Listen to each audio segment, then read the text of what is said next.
Ben ritrovati a Di Giovedì, oggi abbiamo un quarto d'ora con Laura Bocchi, benvenuta. Grazie a voi e buon giovedì a tutti. Allora, partiamo da una notizia di attualità. Qualche giorno fa la Ministra per le Disabilità Alessandra Locatelli ha presentato il nuovo disegno di legge sul tema dei caregiver, che è un tema che anche in Veneto, insomma, se ne è parlato negli scorsi mesi. Allora, lei che è appunto responsabile del Dipartimento Disabilità della Lega per il Veneto, ci racconti un po' cos'è questa legge e da quale esigenza parte? Innanzitutto parte da un'esigenza importante che è quella dei tanti caregiver, che sono coloro che si occupano in modo prevalente delle persone che amano, che hanno una difficoltà, una disabilità, una fragilità spesso molto importante e che devono rinunciare a molte attività della propria vita personale, spesso anche il lavoro, per prendersi cura e per non essere sostituiti in questa attività di cura che fanno assolutamente con amore e con la miglior dedizione possibile. È chiaro che lo Stato non riuscirebbe a fare altrettanto. Se ne è parlato da tanti anni, sono ormai 10 anni che si presentano delle bozze di legge, ma addirittura, se non erro, 30, ma non si è mai riusciti ad arrivare ad un punto. Negli ultimi mesi il ministro Alessandra Locatelli ha creato un tavolo di lavoro dove c'erano attorno l'INPS, le associazioni di categoria, i medici, i rappresentanti dei caregiver, per arrivare a un punto di caduta che fosse un punto possibile e alla fine, insomma, è nato questo DDL che sicuramente è migliorabile, ma è un punto di partenza importante. Ecco, infatti i numeri, le stime, perché poi insomma anche la definizione è poi da definire meglio, giustamente, dicono di 400-500 mila in Veneto, 60 mila in provincia di Verona, quindi sono numeri che hanno un impatto reale sulla società. I numeri che hanno avuto qualche critica sono appunto quelli dello stanziamento, dovrebbero essere, poi appunto qua ci sarà l'approvazione definitiva, però oltre 250 milioni dal 2027, che poi in numeri appunto mensili sono 400-500 euro. Le critiche dicono sono numeri non sufficienti, è troppo poco per quantificare l'importanza del lavoro che fa il caregiver. Lei cosa ne pensa di questo? Beh, allora, se come numeri intendiamo quantificare l'importanza, qualsiasi cosa secondo me è troppo poco. Anche il più grande stipendio del miglior manager italiano, con tutto il rispetto, secondo me non può quantificare la tipologia del lavoro e anche la risposta emotiva che deve avere un caregiver. Detto questo, fino ad oggi non c'era una legge per i caregiver e non c'era uno stanziamento, quindi dobbiamo renderci conto anche del fatto che da 0 a 400 vuol dire molto. Come dicevo, può sicuramente essere migliorabile. Il problema è, per esempio, in parte delle leggi che non sono state approvate sui caregiver fino ad oggi, uno dei motivi era proprio la mancanza di sostenibilità economica, per cui c'erano delle leggi che sicuramente sulla carta volevano attribuire un riconoscimento economico maggiore ai caregiver, purtroppo però non c'era copertura. Ad oggi invece questi 270 milioni ci sono certi, un fondo che può essere aumentato perché abbiamo visto negli anni passati, per esempio, il fondo sulla non autosufficienza per gli anziani è partito in un modo e poi nel tempo è stato incrementato, quindi quantomeno questa è una base di partenza. Poi voglio dire, comunque 400 euro sono già una parte economica che può essere buona ed importante per le persone che non lavorano e quindi devono seguire 24 ore su 24 il proprio familiare. Ecco, un punto importante è che comunque sono dei fondi cumulabili con tutti gli altri benefit che ad oggi ci sono, per cui indennità di accompagnamento piuttosto che assegno di invalidità, per cui diciamo che è un piccolo aiuto in più che si va a sommare. Se posso permettermi, ecco, una cosa importante di questa legge non è solo la parte economica, che ripeto è fondamentale, ma anche il fatto che venga riconosciuta e data dignità al caregiver, alla persona che si prende cura, perché fino ad oggi abbiamo parlato e lungamente solo sul nome. Infatti poi c'è anche un impatto, oltre che sulla società, proprio sulle persone, su questi caregiver. Certo, la definizione in inglese ad alcuni non piace, però insomma è per capirsi questo ruolo di cura a 24 ore al giorno, 7 giorni su 7. Tra l'altro lei nel suo caso lo racconta spesso in interviste, anche sui canali social. Cosa significa essere caregiver, proprio dal punto di vista umano? Io credo di dire una cosa che non si discosta molto da ciò che sentono tutte le madri e i padri che hanno per esempio un figlio con una disabilità grave, che è spesso il non sentirsi più delle persone, degli esseri umani, come ci sono degli ausili per i nostri figli che sono il respiratore piuttosto che il pannolone, piuttosto che altre necessità, la terapia e quant'altro, noi ci sentiamo uno di questi ausili. Per cui a volte si perde anche come si dice, la contezza di sé. E questo fa sì che ci sia un burnout importante che non può essere chiaramente, come dicevo prima, pagato con nessuna cifra. Dopo, per quel che mi riguarda, io sui social amo raccontare la parte divertente della vita con mio figlio, quindi chi guarda il mio Instagram probabilmente pensa che vivere con un figlio autistico con una stazza fisica importante sia quasi una barzelletta. Non è così, ma lo faccio un po' per la dignità di mio figlio e tanto anche perché ho visto in passato mamme e papà che hanno avuto la diagnosi di un figlio con autismo grave, come nel caso di mio figlio, che quindi non parla, che ha il pannolone, che è eteroaggressivo, che è autolesionista, insomma che ha un sacco di difficoltà, non farcela. Anche di recente parlavo con la presidente di un'associazione qui locale e ha avuto un caso di un'altra città, ma che le è stato sollevato, di una mamma che si è suicidata e del padre che si è trovato con questo figlio gravissimo a dover gestire questa situazione. Ma ci sono anche, lo ricordo in Veneto forse 3-4 anni fa, un padre che ha ucciso il figlio di 3 anni e che si è ucciso. Ecco, io volevo raccontare che una vita è possibile, che sdrammatizzare è importante, fa parte della cura dell'anima dei caregiver, dopodiché non vorrei che questa felicità che io faccio vedere venisse presa come la vita di un caregiver. La vita di un caregiver è difficile perché tu dormi quando dorme tuo figlio, il tuo familiare, ti svegli quando si sveglia lui, come dicevo prima, i suoi bisogni fisici sono i tuoi, quindi i tuoi non ci sono più. A volte anche oltre appunto oltre le etichette che a volte, cioè poi ci si scontra con la realtà vera di tutti i giorni e quindi non so, diversamente abile, disabile, insomma sono poi discussioni che però lasciano un po' il tempo che trovano nella quotidianità. Senta, di caregiver ha parlato tanto anche il presidente Stefani durante la sua campagna elettorale, poi ovviamente come sappiamo è stato eletto, giocando appunto tanto della sua campagna elettorale sul sociale. Ora appunto sta arrivando, ovviamente dovrà proseguire su iter questo disegno di legge sul caregiver. Dal punto di vista regionale, lei era anche candidata alle scorse regionali, cosa può fare una regione e appunto come si possono integrare ora i provvedimenti regionali con questo nazionale?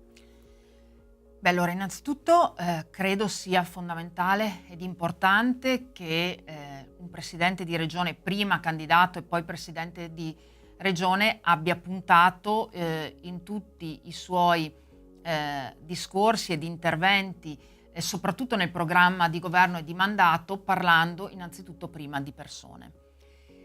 Questo è un sottolineare quello che vuole essere l'indirizzo di questa amministrazione, dell'amministrazione Stefani, che sta prendendo tanto da Alberto Stefani. Chi ha la fortuna di conoscerlo sa che è una persona profondamente umana.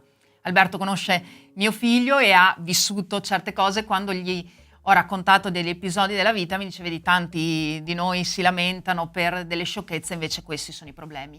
E credo che questo suo saper ascoltare me, ma tutte le persone che ha conosciuto nella sua vita, che hanno avuto e che hanno parenti con disabilità, lo abbia portato ad essere veramente sensibile su questo tema. Tant'è che il progetto di legge sui caregiver che andrà avanti in regione e ha dato una deadline il Presidente che è 6 mesi, anche questo è importante perché si può discutere a lungo sulle cose quando si dà delle deadline, come il Ministro ha fatto nel tavolo sui caregiver che è arrivato a un DDL, altrettanto in questo caso su un PDL regionale, secondo me fa sì che si possa mettere poi finalmente un punto. Ha dato 6 mesi, ma ha preso un progetto di legge di una consigliera della passata amministrazione del PD. E questa amministrazione regionale è di centrodestra. Anche questo secondo me è un dato importante, perché dimostra che quando una cosa è fatta bene la si deve portare avanti su questi temi a prescindere dall'appartenenza. Non ci sono colori quando si parla di disabilità, di fragilità e di condizioni legate al sociale. Quindi questo secondo me è importantissimo e vuol dire che c'è una volontà di finalizzare più che di dibattere. Dopodiché cosa può fare la Regione? Al di là del comparto sanitario, che rimane molto legato a quello della disabilità, perché ci sono tutta una serie di dinamiche sanitarie, è inutile dirlo, legato a persone con fragilità che devono essere incrementate e supportate. Però ci sono un sacco di progetti che possono essere portati avanti dalla Regione e, se vogliamo, anche dagli enti più locali, che possono facilitare la vita. Io penso al progetto Welcome Blue, che era nato in Comune di Verona e che il presidente Alberto Stefani vuole portare in regione. Cos'è il progetto Welcome Blue?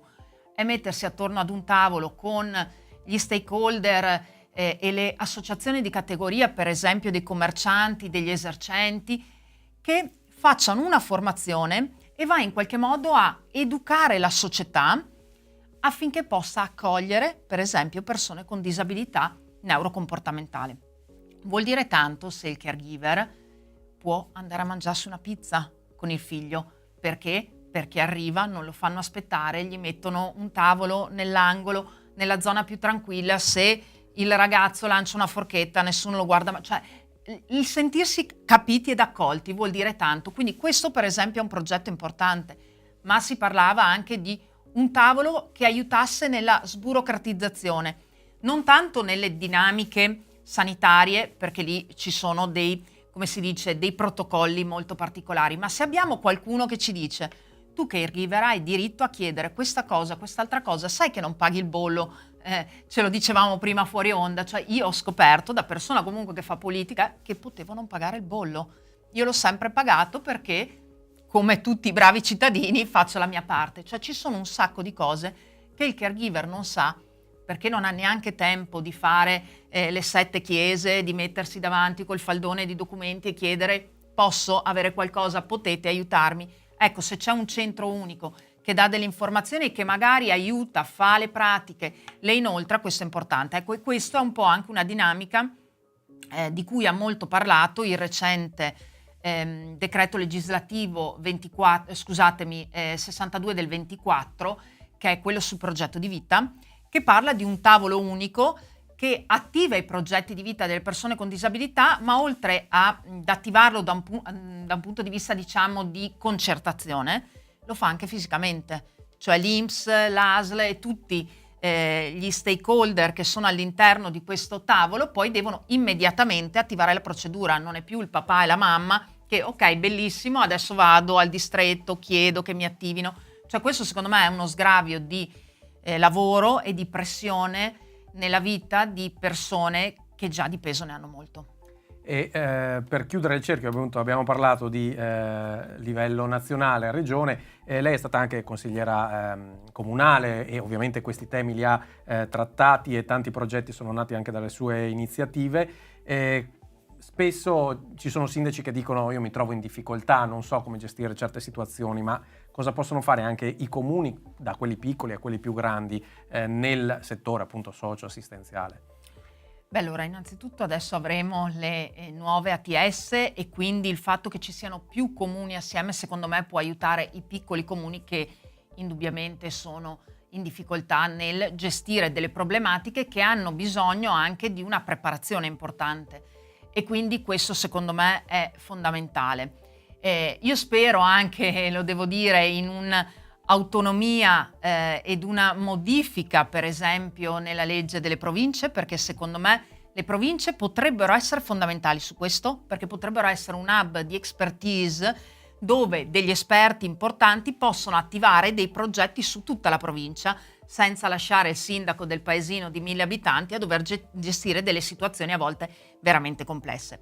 Però gli enti locali, secondo me, sono davvero i più importanti, perché alla fine sono quelli più vicini alle persone, Per cui anche lì, per esempio, io attiverei in tutte le amministrazioni l'assessorato alla disabilità, ancor di più forse un consigliere delegato alla disabilità, con una persona che si occupa di dare risposte. Anche qui io caregiver vado in comune e ti dico tutte le mie difficoltà. Ti dico anche che io purtroppo oggi sto male e quindi cosa facciamo? Il comune ha magari l'associazione, la Proloco, a cui dà dei finanziamenti e che possono in qualche modo aiutare anche nelle criticità immediate. Però ci sono secondo me tantissimi veramente progetti che, ripeto, non sono progetti economici in questo caso, per cui magari non danno fondi diretti, ma possono sgravare tantissimo del lavoro. Io penso, quando ero appunto io qui in amministrazione a Verona, avevamo fatto un CER, un centro estivo per ragazzi con autismo. Avevamo la lista d'attesa perché l'ASL ti passa 2 settimane di operatore, vai in un qualsiasi altro CER che non è chiaramente preparato, sono 2 settimane. Invece avere un'estate dove persone esperte, operatori capaci possano tenere tuo figlio, e centro estivo dove non c'erano solo bambini ma c'erano anche ragazzi, uomini, donne, adulti, voleva dire tanto. Cioè vuol dire tanto che io ho del sollievo. Anche queste cose qui, piuttosto che ma le fa la Luisa Ceni, oggi assessore alle politiche sociali del Comune di Verona, amica, che secondo me sta lavorando molto bene, fa anche le vacanze estive del comune, ovviamente, quindi pagate dal comune, per famiglie che hanno persone con disabilità. Sono tante cose che sono piccole ma anche non piccole, perché se una famiglia si deve occupare di tutte queste sfaccettature oltre a quelle che ha già a casa, diventa veramente complesso. Senta, siamo in chiusura e abbiamo parlato appunto di temi molto sensibili che non hanno colore politico, come appena detto, con discreto fair play, però chiudiamo con una battuta politica. Lei appunto è stata in consiglio comunale durante la precedente amministrazione, si avvicina oramai il 2027, il clima politico in città si sta scaldando, lei anche da quadro diciamo del partito sicuramente ci può dire qualcosa. Insomma, lei come vede la prossima tornata elettorale? Intanto sarà in corsa? Ma io spero di essere in corsa, come dico a tutti, 1 anno e mezzo è lungo, soprattutto per un caregiver, quindi non so cosa succederà nella mia vita. Se posso, ovviamente ci sarò, come ho dato la mia disponibilità in queste ultime elezioni regionali, anche perché credo che serva all'interno della politica una persona che vive in prima persona alcune problematiche e difficoltà. I caregiver tendono a non esserci in politica perché, come dicevo prima, hanno altro di più importante da fare, e chi poi arriva a ricoprire un ruolo di rappresentanza non riesce a capire certe dinamiche, quindi vengono sempre lasciati da parte come si dice, le questioni legate alle fragilità. Quindi io, se posso, ci sarò e mi candiderò e ovviamente cosa spero? Spero in un centrodestra unito, e quindi questo è un appello che faccio ai miei amici della Lega, ma anche di tutta la coalizione, nella speranza di riuscire a trovare una sintesi per avvicinarsi a Verona 2027 assieme, e quindi con quel contesto io sono abbastanza serena rispetto al fatto che si possa tornare ad amministrare Verona in modo moderato, perché Verona è una città moderata, una città di centro, una città cattolica che ha bisogno di persone per bene, persone di buon senso che amministrino pensando alle persone. Hai in mente un nome per il candidato? Della Lega magari? Ma ovviamente io spero che sia della Lega, e per non essere tacciata di favoritismo le faccio 2 nomi. Uno è Paolo Borchia, che è il mio segretario provinciale. Io sono anche in direttivo provinciale, per cui so quanto possa lavorare bene. È stato ed è tuttora un europarlamentare, è una persona, come dicevo prima, moderata, un padre di famiglia, ha 2 figli piccoli, quindi sa cosa vuol dire la vita, e non lo abbiamo mai visto dire parole sopra le righe. Per me anche questo è importante. E poi un'altra persona decisamente di valore che ha il mio partito, Elisa De Berti. Elisa De Berti adesso è in regione, allora era vice governatrice di Luca Zaia, per cui colei che è riuscita a stare 5 anni accanto al presidente Zaia, assolutamente un cavallo di razza, una persona che ha fatto e sta facendo la storia della politica non può che avere altrettante caratteristiche importanti, quindi se ci fosse la possibilità di avere anche il nome di una donna, perché no? Io faccio quello di Elisa De Berti, che magari non sarà contenta quando vedrà questo video, però io la stimo profondamente, credo che possa essere un nome adeguato. Allora, grazie anche per aver fatto questi nomi, perché altri non hanno voluto farne, quindi grazie per essersi un attimo sbottonata su questo, grazie anche ovviamente per il contributo di oggi. E grazie a voi per l'invito e per avermi ascoltata. Si chiude questa parte di giovedì, ma ovviamente continuate a seguirci.